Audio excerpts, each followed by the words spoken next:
इस वीडियो में हम लोग देखेंगे क्लास 7वीं हिंदी पाठ 13 शक्ति और क्षमा के सभी प्रश्न उत्तर को। चलिए इस वीडियो को शुरू करते हैं। पाठ से इस कविता के माध्यम से हमें क्या सीख मिलती है, इसका उत्तर में हम लोग लिखेंगे। इस कविता के माध्यम से हमें यही सीख मिलती है कि क्षमा, दया और विनम्रता के साथ हमें अपने पौरुष जीवन का उपयोग करना चाहिए।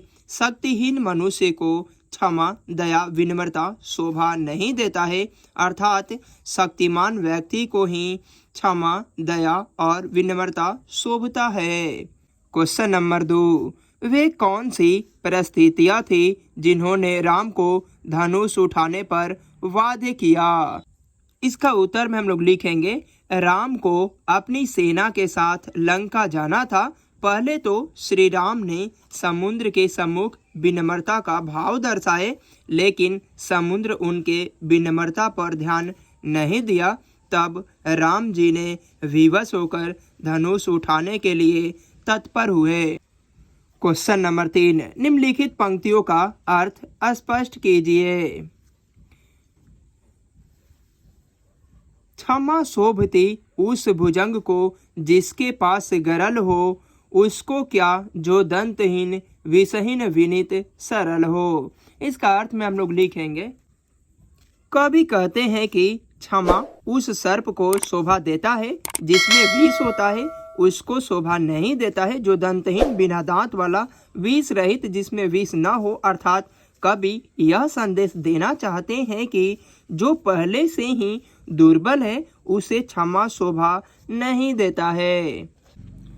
पाठ से सभी प्रश्न उत्तर को देख लिए हैं, अब देखेंगे पाठ से आगे। क्वेश्चन नंबर 1, दिनकर के इस भाव से आप कहाँ तक सहमत है कि समाज शक्तिशाली की ही पूजा करता है, अभावहीन निर्बल व्यक्ति को समाज में कोई नहीं पूछता?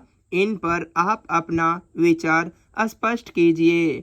इसका उत्तर में हम लोग लिखेंगे, हम दिनकर जी के इस भाव से सहमत है कि समाज शक्तिशाली को ही पूजता है। जो अभावग्रस्त निर्बल हो, ऐसे व्यक्ति को समाज कभी नहीं सम्मान देता है। समाज में प्रभाव स्थापित करने के लिए सफल होना अनिवार्य है। क्वेश्चन नंबर 2, सुयोधन को नर व्याघ्र क्यों कहा गया है?